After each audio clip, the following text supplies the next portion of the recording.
This is Smallzy Surgery. Well, I hope you bitches are ready. Hey, this is Bianca Del Rio. Baloney! Make sure you're tucked and got your wig glue ready. Not today, Satan. Not today. I'm on the show with Smallzy. What do you do successfully? Quickly. Let me tell you, there's nothing small about Smallzy. All right, on the show tonight, you don't have to put the headphones on. Oh, we don't. No, Okay, you good. don't. I don't want to ruin what's Don't going mash on. what's there. Yeah, there's a lot to There's look a at. lot going on there, and I wouldn't want to put you into like hair and makeup afterwards. Can you Bianca imagine? Del Rio in the building. Woo! You can clap yourself, sister. Welcome to the show. Thank you for having me. Welcome to Australia. Thank you for having me. Are you loving it? Do you like what you see here? Well, I've been here. This is my sixth world tour. So I've been here on each tour, which has been amazing. And I must say that everyone here and in the UK have a rotted sense of humor, which is why I thrive. Well, yes. Yes. Some parts of the world you can't have a rotten sense of humor because they would cancel you. Well, please. A friend of mine said that you can't cancel Bianca because Bianca stays canceled. So that's just where I live. Is that where you are? Yes. Listen, I've lived before the internet. So, these phantom people don't bother me, and nor do their opinions. You know? Now, for people who don't know, famous winner of RuPaul's Drag Race Season 6, describe yourself as an insult comic. Describe myself. Well, ask the audience that leaves crying. But yes. But also we have to be specific now. We have to say Drag Race American version because I'm realizing now you've got your own version here in the UK. I don't. You don't acknowledge it? Oh! I don't want to pop off. Okay, I don't want to pop please off. do. But Please I'm gonna. Yeah, please. There's too many. You see, I said this. It is oversaturation. Like drag queens are falling out of trees at this point. And the crazy thing Who knew is, there were so many? Exactly. And people say drag is for everyone, and I completely disagree. I think listen, if putting on a wig is going to make you happy and doing a little numbers and lip syncing, fabulous, fabulous, fabulous. But that doesn't mean it belongs on stage. You know what I also think? When you have so many franchises now, a lot of sloppy drag. Oh, ain't that the truth? And it's like, you know what? Not good. No, and you see, Not good for the industry. My years of sloppy drag was before phones and before documentation. No one knows it Good happened. times. Good times. Yeah. Yeah. No, I just think this is that, everybody doesn't get a trophy and everyone doesn't deserve a trophy. So I don't live in that world where, let's hear your story. I don't give a shit. I love you. Yeah, I just can't. I can't be bothered. Also, I just realized, can I curse? I just did. You did. Okay, You can. good. You can. I get nervous every now and No, then. when I don't be. do it. You swear. Yeah, it's like, well, listen, fuck it. I'm tired of it. I'm tired of drag queens. I don't need another drag queen friend. I don't need to give you any advice. They say, Bianca, you've been in the business almost 30 years. Did you have any advice? I said, don't do it. It's a trap. It's a trap. It's a trap. And Who also would choose this life? Also, respect to my friends. Yeah. But like every episode now, also, it's like, let's sit in the mirror and talk about our trauma. I'm that like, isn't- can we just drag? I'm going to say this. I don't think sympathy and drag belong together, nor do I think food and drag queens belong together. Yeah. Meaning, I don't want them as waiters or serving food because suspicious wig hair is never tasty. But in the end, I don't care about that. Entertain me. Give me something else. Now, listen, it's lovely that you have a story, but it doesn't mean that I want to fucking hear it. I don't. This is why I don't date people. I don't want to hear about your life. I don't want to know your favorite food. I don't want to know about your color. I don't want to know about your family. My family hates me, but is that the point of the world? No one gives a shit. They should hate me. Look at me. I brought this on myself. Is this what you do on the live show? Because I'm signing up for this. Oh, it's borderline, but usually then I turn on the audience, which is the best part. You see, I do a meet and greet before the show, which is like 100, 150 people, which I hug and hear their sad stories, and then I use them against them once the show starts.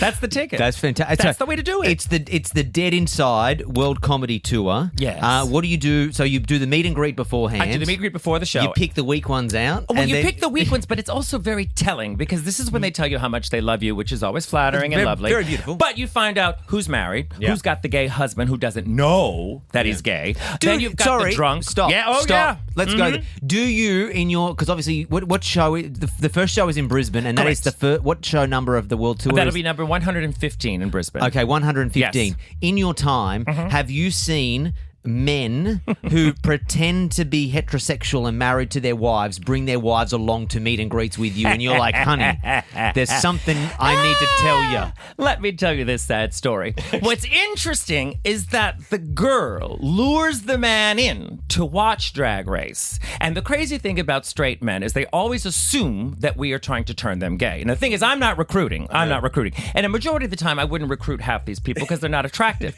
But the crazy thing is when you going through it, I'm not trying to make you gay. We've got too many gays, just like too many drag queens. So my issue is just talking to them. And then I find out, no kids.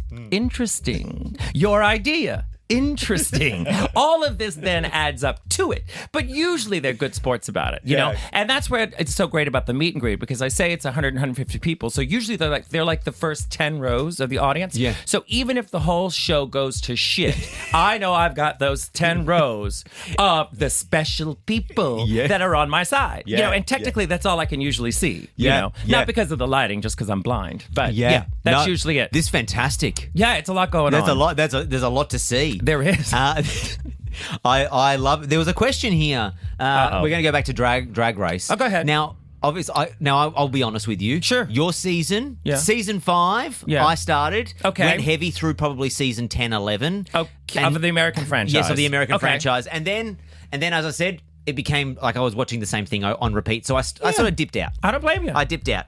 One thing you I lasted longer than me, though. I got to tell you, there was a period of time there where everybody, and it must have been pandemic time, where people were. There was one guy in particular who was doing these like expose YouTube videos about the contracts that the drag queens have. Are you still under contract to? Let me say this: at our season, I did not sign a contract of that level, and I think we're the reason why they have those contracts because it was a different time. I mean, we were the only franchise on television, which was amazing and great. All eyes were on us from other countries. We were able to travel to build audiences in other countries because there was no one else. People were watching bootleg versions of it, of how they could ever do it, and how great that was for us. But we didn't have the contracts. There was nothing signed after that. I had no duties. I had no this. I signed an actual contract to be filmed, for sure, basically, and was paid for those episodes. And then, of course, I got my prize money, paid half of it to taxes because I live in America. Don't get me started. And then that was it. Then I was out on the road. So these little people that create the blogs and all of that fuckery, which brings me joy because half of the shit is bullshit anyway. I cackle at all of this. There was one recently where they said my net worth was $6 million and Courtney Act was worth 10. Now, on what planet are you on? She did call me and she did say, ha ha ha, I finally beat you. I go, you probably planted this story. But the crazy thing is none of it is ever true. Okay. But I do sit with it and laugh. But I don't know currently what the girls are signing. We didn't have any of it. No, we didn't have any of that. Now, the show is just full of this, which I'm very excited. I wanted to just give, maybe you're already popping off with your hot takes.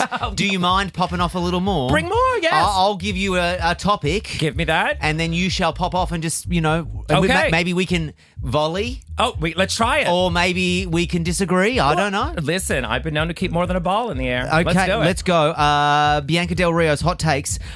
Timothy Chalamet and Kylie Jenner dating. Don't care. No? Don't care. Listen, first of all, I got to say this about him. He's a little too young looking for me. And I have to say, he must have a really large dick because how is it going to fit in that inflated ass? I mean, it's not going to get between those two cheeks. That's a challenge, unless he's got a running start. Yeah, but I don't care. Okay, great. All right. Don't care. Joe Jonas. Oh. Did drag on TikTok? Well, first of all, I saw him in person, and he looked like he was standing in a hole. He's a very short individual. But he was cuter in person than I thought. Yes. Yeah, okay, great. That's your hot. That's not really a hot take. That's just kind of like a moment in time. You're popping off. Yeah, I mean, I thought he would like me because I had a mustache, kind of like his wife, but that's a whole nother story. Yeah. Blake Lively and Justin Baldoni. Are you across the drama? Oh my God, I wouldn't fuck her with your dick. Listen, she bothers me so. Her face, her life, who gives a shit? Rich people problems. They're horrible people. Who gives a fuck? Who really cares? All right, and then last one. And you know what? Having met you now for the last couple of minutes, yes, I thought maybe going into this, I would have picked your response to this next one. Oh, God, let's see. But now this topic I'm going to give to you, and I don't know how it's going to go. Oh, isn't that funny? Yeah. Here we are. Taking chances. You have a new president, Donald Trump. Yeah. Pop off. Oh, my God. Well, let's just say this. You're going to be shocked by this, but Donald Trump and I actually have a lot in common.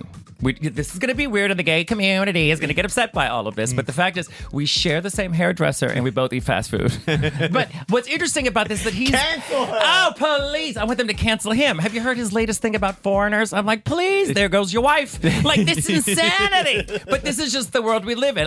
This time around, I'm sitting back with the Americans and going, this is what you picked. Let's see what happens. Okay. Let's see what happens. Nice. Come on, he's 78, 79 years old. Fingers crossed.